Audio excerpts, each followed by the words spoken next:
ចំការតំពាំងបាយជូរនៅរន្តឯកជីមកវែងផ្លូវប្លុកវាយប្លុកស្អីណាណីទេផ្លូវគេនោះមានស្រះទឹកច្រើនរំមកដល់អត់តន់ផ្ទុំទេគាត់ថា10ថ្ងៃទៀតមានមកពី3ប្រទេសណាខ្លះទេអ្នកម្ចាស់ចការប្រាប់នឹងផ្លេចបាត់ហើយតែដឹងមានពីជប៉ុនមានអាមេរិកនេះណាពូជអាមេរិកណានោះអ៊ីម្ចាស់ចំការនេះលឿងអានេះផ្អែមអានេះញ៉ាំទៅផ្អែម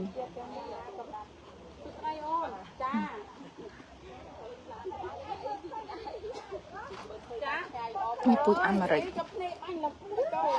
នេះពូជអាមេរិកក្រល្អ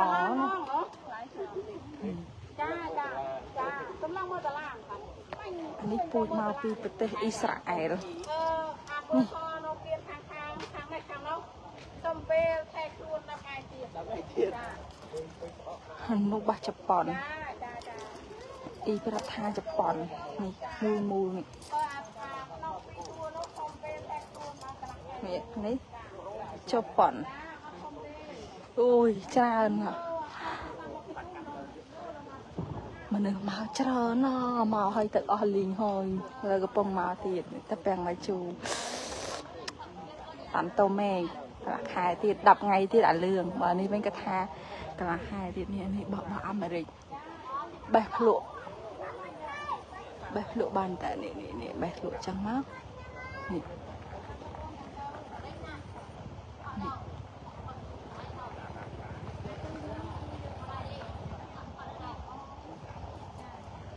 ផ្អែមពើលឿងបែបទុំទៅលឿងនេះមើលតើសូវស្អាតទេណាតែរសជាតិឆ្ងាញ់អានេះគេថា10ថ្ងៃទៀត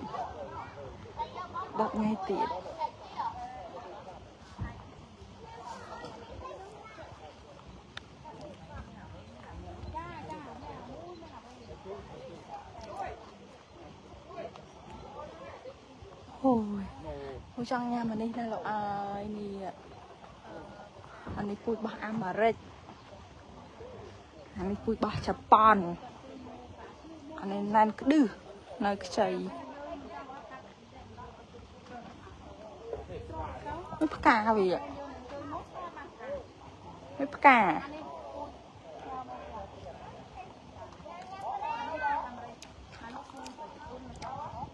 កាវាអ៊ីចាស់ចំការកាត់ពងរៀបរាប់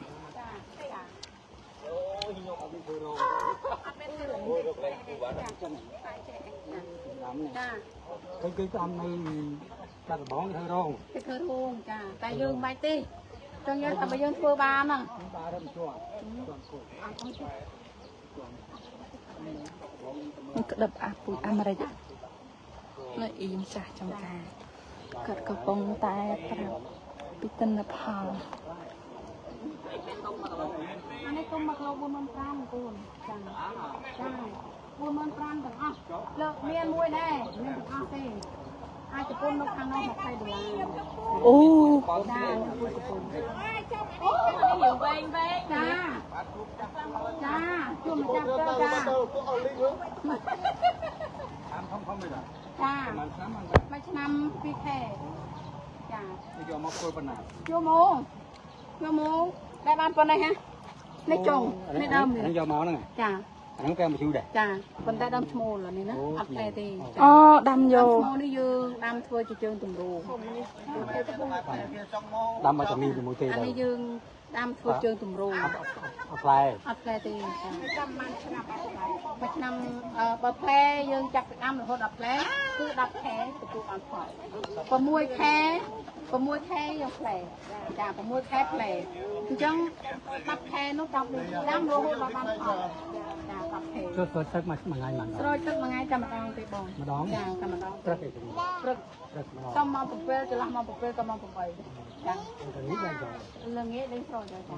ហើយដល់ថ្ងៃនេះដល់ពេលធំផ្លែទៅយើងលេងស្រោចគួរហើយយើងបាញ់ទៅពីលើចាបាញ់ទៅពីលើលាងស្រោចលាងផ្លែវាបង ដោយសារបបងប្អូនយើងក៏ជួយមកក៏ត្រូវការភ្លក់ដែរមែនអត់តែយើងញៀងទៅចាអត់ត្រូវឆ្នាំទេបងចាអត់ទេអាសហ្នឹងចុងខែចូលថ្ងៃទី1ទី2អីចាអាពើសចុងណា នេះអាពើសចុងនេះហ្នឹងផ្អែម បងកាលពីមុនបងប្អូនយើងក៏អញ្ជើញមកក៏អោយមកគ្រប45000ចា45000ក៏ទុកដែរហ៊ានទទួលប្រាក់ចា មនុស្សច្រើន អត់អត់ក៏អត់ទេចា ก็อันนี้ตุ้ม អត់ហ៊ានទទួល ตุ้มหอมตุ้มไอ้ អានេះទុំក្រហម หอม ចាអានេះទុំខ្មៅចាអានេះទុំខ្មៅអានេះទុំនោះអសនៅចុងខាងនេះចា เมียขาวเมียสอ ចាអានោះឃីវ អានោះទុំខៀវរបស់ជប៉ុនអូ ឃីវ អាខៀវពណ៌ខៀវធំធំមូលណារបស់ជប៉ុន ត្រូវថាដូចនិយាយចឹងថារបស់យើងអត់បានប្រើស្នាម ក្តន់មកណាណែក្តន់ អត់បានប្រើគីមីយ៉ាងណាក៏វាអត់ធំដែរចាណាវាប្រព័ន្ធនេះឯងចាបើសិនជាយើងប្រើគីមី1ជា3 ก็ในสอบที่ก็มี ចា គេប្រើត្រូវលឿន បើសិនជាមិនប្រើគីមីដែរបានហោះមកដល់ស្រុកយើងចាបើបងឯងបើកែវាមើលបើមិនឆ្នាំរក្សាស្អុយគឺមកកញ្ចប់ ដើមវា ចាអូដើមវាកាត់ផ្ញើមកតែកាត់ផ្ញើមកគឺផ្ញើ អានេះ10ថ្ងៃទៀតណាអានេះផ្អែមអានេះទុំលឿងតែខ្ញុំបេះភ្លក់មើលនេះរឿងផ្អែមទៅតា នោះទឹកនោមត្រាំជាមួយនឹងអាចមើលអាចទីច្រឡំអាចមើលចាអាចគោទេបងអាចគោអត់ស្អុយទេក្បាលត្រីក្បាលអីណាចាតែកាកសំណល់បាយអីបន្លែប្រឡោអីកាកសំណល់ឆ្នាំបាយចាយើងយកមកត្រាំទៅហើយកន្លះខែទៅយើងស្រោចម្ដងចា10ថ្ងៃយើងស្រោចម្ដងខ្ញុំទៅបងដាក់អាងទេបងចង់និយាយថាតែ5លីត្រទឹក អត់មានបានទៅអោទេចាចង់និយាយថាយើងចំណាយតែប៉ុណ្ណេះនេះតែ100លីត្រនេះមកគ្រប់មកហើយបង ជីស្អុយណាស់ យើងប្រើតែ5លីត្រហ្នឹងយើងចាំឲ្យតែធ្វើអាងត្រាំទៅវិញ ធុង ចាធុងក៏ថាំងហ្នឹងបង ធុងខាង ចាតែអាជីធម្មជាតិចា ទីចាតែភ្លេចបុកមើលប្រទេសមក បងប្អូនទាំងតាំងណា ដល់ពេលបាយជូដល់ដល់ជូឯងដល់អែមឯងជូ ទៅផ្អែមចា ដល់អែមជូ អានេះបើសិនជាគេប្រើគីមីងាយនឹងផ្អែមដូចគ្នាតែយើងប្រើធម្មជាតិយើងធម្មជាតិទេវាងាយផ្អែមទៅក៏ទុំមែនទេទុំมันផ្អែមចា ស្វាយទៅទៅចាស់មក ចាចា យើងមិនដាក់ឲ្យខ្ពស់នេះបន្តិចទៀត តាមពិតទៅបើខ្ញុំរមាត់តែធ្វើខ្ញុំខាត់ពេលវេលាខ្ញុំគាត់ធ្វើទៅកូនរុំបេះ នេះពូជប៉ុនណា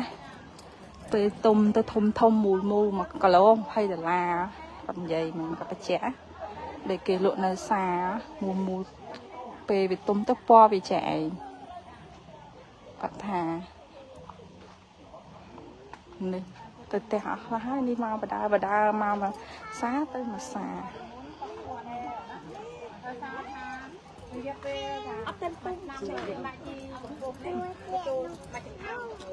ពេលចាមកចង្អាមទៅដល់ទៅលើចុះវាទៅពេលមកចង្អាមហើយគួបតាមនឹងអាពីក្រមនេះមកចង្អាមអាលើនោះផ្លែកាន់តែច្រើនដល់ទៅទៀតចាវាធ្ងន់ចុះទៅធ្វើឲ្យទៀតចាតាមការពីដំបូងបងធ្វើនោះវាល្មមសផតអស់ហើយចាអត់ទៅនេះបាទនេះមកកូនណាទុំ